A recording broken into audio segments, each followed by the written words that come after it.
عالسلامة، مرحبا بكم الناس الكل. اليوم حبيت نشارك معكم الحكاية متاعي.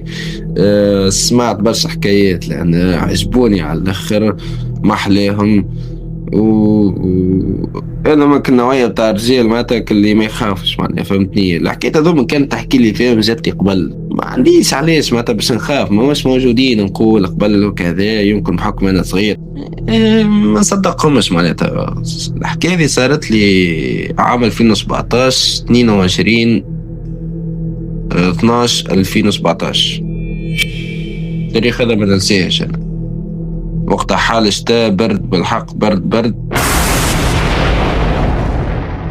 وقتها في ولاد قفصة في معتمدية السند. وقتها أنا مشيت في فاكونس، وقتها عمري 17 سنة. مشيت في فاكونس في دار جدتي، بحكم العائلة كل تلمت وقتها.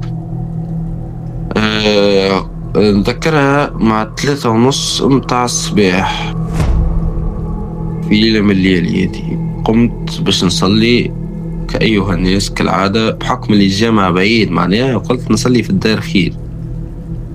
والدنيا برد بالحق، برد وقتها، نحكي لكم مش معناها ياك. هو قمت توضيت كذا، رجلت اموري، دخلت البيت، الدار كامله راقده.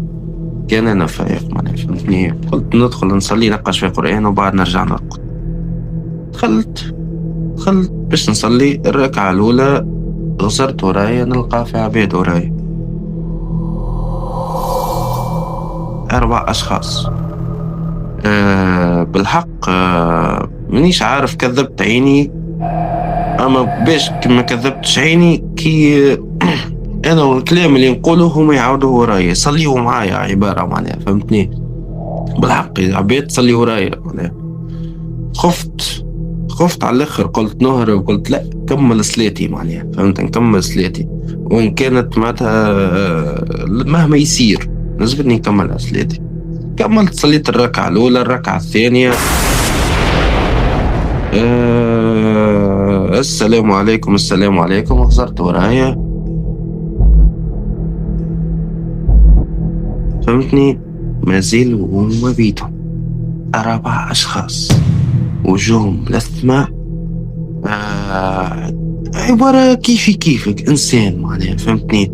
لا تفهموا جن لا تفهموا إنس، مانيش عارف.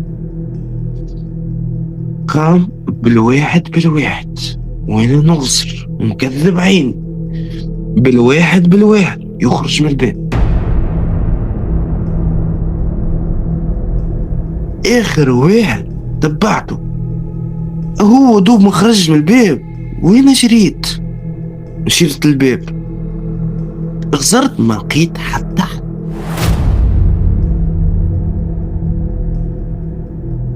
قلت تقني الهلواس، عيني يمكن كذبتهم ولا مش عارف. وقف العائلة كل راقدة معناها فهمني. جبت كتاب قرآن، نقرأ في القرآن كذا، نستعوذ، نقرأ شوي سور، نقرأ في شوي دعاء، ورجعت رقدت. مرة يا ليلة ويجي يا ليلة، قمت غدوة.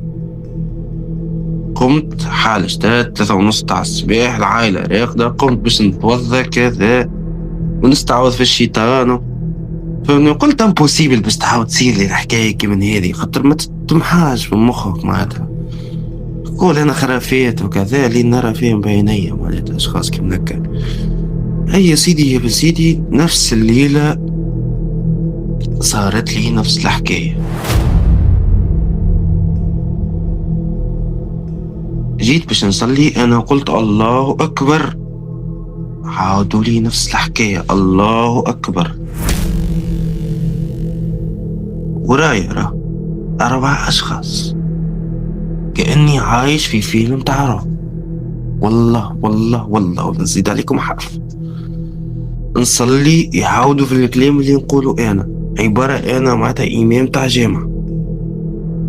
بالحق قسما بالله قلت لك عبارة انا امام تاع جامع ورايا مصلين. اما بالحق عايش في حكاية تاع رعب معناها. قل شنو هي الحكاية هذه في مخي انا؟ شكون هذوما؟ كملت صلاتي، السلام عليكم. غزرت ورايا المرة هذه ما لقيت حتى إنسان. حتى إنسان، لا خرجوا من الباب لا فهمت خرجوا من الشباك، حتى إنسان قسما بالله. مش عارف، حكيت الحكاية هذه لجدتي قالت لي يا وليدي يمكن الملايكة هبطت تصلي معاك ولا مش عارف معناها. ما حبيتش تدخل مخي الحكاية هذه اليوم من هذا بالحق. من بعد روحت ديريكت لصفاقس خاطر نعيش في صفاقس، قلت لها ما عادش باش نرجع الجملة معناها فابني. اليوم من هذا راني ما رجعت ليش الدار هذيك. هيك علاش اليوم حبيت نشارك معكم الحكاية هذه. بالحق حكاية غريبة برشا صارت لي معناتها، وصاروا لي برشا حكايات أخرين معناتها. مي الحكاية هذه بالحق غريبة برشا، ما فهمتش لين أنا الحكاية هذه ريتها في فيلم رعب معناها. بالحق ريتها في فيلم رعب الحكاية هذه، وتجسدت في حكاية وقتها وصارت لي بالحق، ولتو مانيش مصدقها معناها.